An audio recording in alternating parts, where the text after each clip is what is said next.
Hi guys, welcome back to Saving Salvage and welcome to new car project reveal day. I've been waiting for this project reveal for about a week now. I know it's not long, but the weather's been crap. It still is crap, it's still raining. I've been trying to find a good day to film this for you, but it just ain't happening, so I've had to film it in the rain.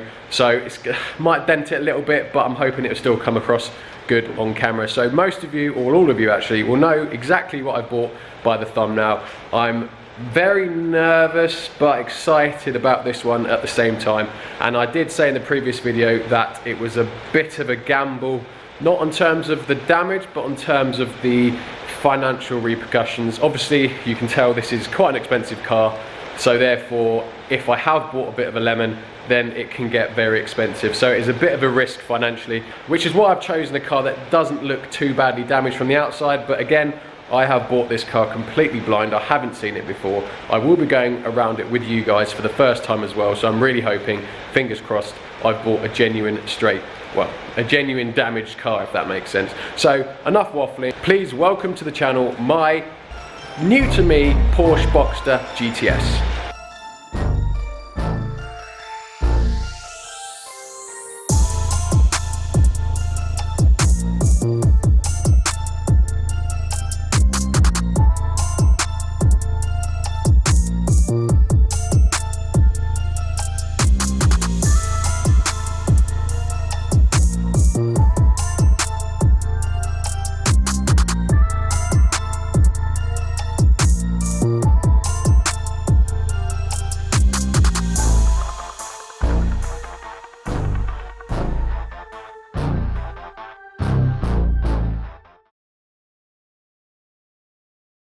So what do you think? Welcome to my new to me, my 718 Porsche Boxster Cayman. This is a Porsche Boxster 718 GTS, so it's the newest, or it's the latest variant in model, and this is the GTS variant of that as well. So that means I get a 2.5 turbo flat 4-cylinder engine with 365 PS. I'm not sure, I think it's slightly more than the Boxster S, but it is the same engine. I'll probably get the elephant out of the room straight away, because a lot of you will be going, how the hell have I bought this? Because this is essentially a 55 grand car, albeit it's not 55 grand's worth at the minute because it's Cat S and obviously it's damaged. But I have a very good friend of mine who likes what I do. He watches my videos and he just said, look, if you need some money, I will lend it to you as a loan. He's got a lot of money, just sits there in his bank, so he's lent it to me. Simple as that, and that is how I've afforded to buy this car. So I will go into how much this cost me in a future video, but as I said, we'll leave that to another video. And also quickly, a quick update on the Audi Rs4 and the Rs3. The engine parts are ready to collect from the machine shop. Luckily, very good news, they have managed to fix the crank. There was no damage to the crank, it was just the shell bearing had melted onto it, so they've managed to polish it off, which is really good news, because that means I only need one set of big end shells for the crank, which means I don't have to spend another 400 quid on the rest of the shells, and also it was a bit cheaper to fix. So that's really good news. The crank is okay. They've also stripped and completely rebuilt the heads as well. Tested everything this time. I've gone to town, they've tested everything, the block, the heads, rebuilt everything, and it is all good. So that is now ready to collect. So I will be doing that early next week, and so will we have some Rs4 videos again very soon. If you're new to the channel and this is the first video you're seeing, then please do subscribe. Also, I'll put the link in the top corner for the Rs4 build project and the Rs3 build project if you want to check those out as well, guys. And also the mechatronics for the Rs3 is in as well, so we'll be doing a mechatronics and a DSG oil and filter change and coding on that as well, and hopefully, fingers crossed, they are both, that is cured as well. So a lot of stuff coming up, and I've also got my S3 back from development. That's been to, I've shared a few posts on Instagram, that's been to Forge for development, Forge Motorsport, and it's also been to Miltech for the exhaust as well. So I'll be doing a first month's ownership of the S3, what I think of it in the first month, and also an exhaust review as well, guys. So there's a lot of stuff to come, sort of maybe before Christmas and just after. So busy. So luckily this does start and drive. So what we're going to do now is I'm going to start it up, take it into the workshop, and where we can go around it in a lot more detail without it raining on me and without the wind and just horrible. So let's let's start her up and get her in the workshop. Well guys, before I can carry on filming, I have got to pop out and go and collect a car. There's a car I've got to deliver to Cambridge and it's got to be done now. So annoyingly, I've got to rush out and try and get back in time to finish filming this video for you, which means I don't have time to have lunch. And that is where today's sponsor, Y-Food, comes in. Y-Food is a meal replacement drink, or it can be a powder as well. They are designed to replace a meal throughout the day, no matter which it is, be it breakfast, lunch, or dinner. They contain all your macro and micronutrients, as well as 26 different vitamins and minerals. They are very good for your body, they're healthy, and honestly, it just saves me going to McDonald's or going to any other fast food restaurant, and it just makes me feel a little bit better knowing that I'm having something good for my body than having a fast food or like a cheap sandwich as well. When I don't have time to go home, make a sandwich, etc. I just don't have time to do that. So that is why these drinks are perfect, guys. They are really easy to have. They literally come in a bottle like this, which is pre-made, so all you've got to do is drink it. You don't even have to keep them refrigerated, so you can just leave it in your van or in your car for when you need one. I like using the bottles because, as I say, they are really easy to use, but the powder is just as easy to use. It's literally 3 scoops of powder, top it up with water, shake it for a minute, and then you're done as well. I recommend the starter pack because it gives you the best value for money to try them out. And in the starter pack, you get 5 different shakes. You get chocolate, vanilla, banana, coconut, and cold brew coffee. I think that's all of them. I really like vanilla, chocolate, and the banana ones. The cold brew coffee as well, actually. I haven't tried the coconut one yet though, so I'm interested to see what that one tastes like. So if you click the link in my description, head over to their page, add my discount code, which is Salvage10, for an additional 10% off the starter pack, guys, and give them a try. I do recommend them. So big thanks to Y-Food for sponsoring today's video, and hopefully by the time I get back, it's stopped raining as well. Cheers.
So guys, let's check out the exterior and check out the first look of the GTS. So we'll start at the front, and the most obvious thing you can see at the front already is there has been slight impact. Looking down here, there looks to be some sort of impact with the adaptive cruise, and you've got a few trims that have been damaged. Other than that, it doesn't look too bad. It doesn't look like there's any leaks in any radiators, so that's good. I'm hoping the front bumper doesn't actually look too bad. You can see, I think, that it's been slightly creased here and here. However, if they may pop out, I don't know at this point, but that's the main damage on the front. I think it's just down here that you got trim. The adaptive cruise has been pushed out. Doesn't look to be too much damage at the bottom splitter. It's just here, so I'm guessing it's been pushed in here. And you can see it's just crumpled slightly. Hasn't pushed out anything on this side. This side is still tucked in, but it has pushed out the bumper on this side. You can see that it's just popped out. Nothing major, so I'm hoping it's okay. The other main damage that I can see is the bonnet. Now, if you can see here, let's see this gap. You can see it slowly gets bigger up to about here and then gets smaller again. And it's the same on this side as well, although not as obvious. There's a gap and it just gets slightly bigger and then smaller again. So I'm now thinking if it's got pedestrian protection. So basically what that happens, if it's got it, it's the same on Audis. There are some gas struts in here which will deploy if it detects a crash on the front, and it basically just pops the bonnet up a bit, which the idea behind that is to change the angle of the bonnet. So if it's hitting a pedestrian, then they change the angle of their trajectory and they go over the windscreen and onto the roof to save them some smashing into the windscreen. So at first guess, I'm guessing that is what's happened. They have deployed and just pushed the bonnet up in the middle, which, if that is the case, I think we'd need a new bonnet. I don't think that would be repairable, but who knows at this point. So that looks to be the only, I don't think the headlight's damaged. It's still all secure. It doesn't look broken or anything like that, so we may be okay. I have got the bonnet popped. We'll just look under here. And if we just pop it up, there doesn't look to be too much going on. You've got this obviously come up a bit here where the bonnet's pushed in, but at first glance, there doesn't seem to be too much damage. So possibly a good sign, but we won't know until we get that bumper off and have a look what's happened behind it. But going down the car, there's no damage to, apart from just a few, oh no, that's not even damage. There's no damage to the side of the car, on the near side. Wheels look straight. As I say, this drives, albeit not very great at the moment. But we'll come round to the main damage at the back here. Look, you can obviously see it's had quite a severe impact, mostly possibly on this corner. However, it looks quite bad here as well. So I'm not sure what's been hit or what's hit it, but it's obviously you've got a hole here, quite a lot of damage underneath. The exhaust system looks damaged. I'm not sure if that's going to be repairable yet. Diffuser's obviously completely mangled and missing. Bumper's popped off this side. It's hanging down again. This light looks to be okay. This side definitely not okay. Again, bumper massively caved in here, and just checking as well. I think our boots, I don't know, might be okay. I think it's been pushed in. I think this wing has been pushed in a bit here. I can't really tell at this. Looks okay, but can't really tell at the moment. And obviously we've got quite a bit of damage on the pop-up spoiler as well, so that's completely mangled. So that is our exterior damage. Again, don't really know until we start taking bits off what the damage is. It looks okay. That doesn't mean it is okay. Going down this side, again, wheels look okay, look straight. No damage down the side or anything like that. All looking okay. One thing I did notice with this car, guys, it has full PPF. So you can see it here, look, you can see the PPF on the corners here as well. It has got full all over this car, completely full PPF. So you can see it, look, all over here, absolutely everywhere. So I will be making a complaint to whoever did the PPF, because it clearly didn't do a job very well. They have not protected it from impact whatsoever. Useless. It even got PPF on this little bit here, look. So yeah, that's good. In terms of the interior, nothing seems to have gone off. No airbags have been deployed on the interior other than this seatbelt. So this seatbelt has deployed, which you'd expect it to. So luckily it is just a normal black one, not a special design one. So I'm hoping I'll be able to pick one of those up fairly normally, fairly cheap. But that seems to be the only thing that's deployed on the interior. All airbags are all okay. So that is good. And the interior looks very clean as well. Seats all good. There's no damage. It's a very nice and very clean interior.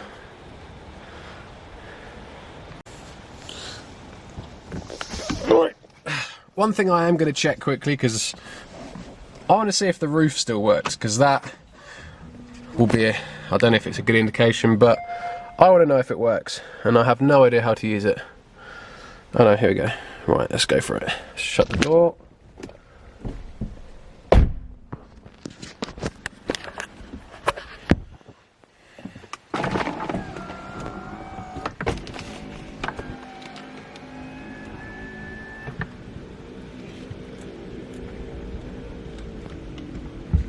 Yes! Oh, happy with that. Roof fully working, so that's a very good sign. Very happy with that. That is a major component, and it works. And also, it looks like the two metal beams that come out, shoot out the roof, haven't deployed as well, so that's very good. So buzzing on that, roof works. Yeah.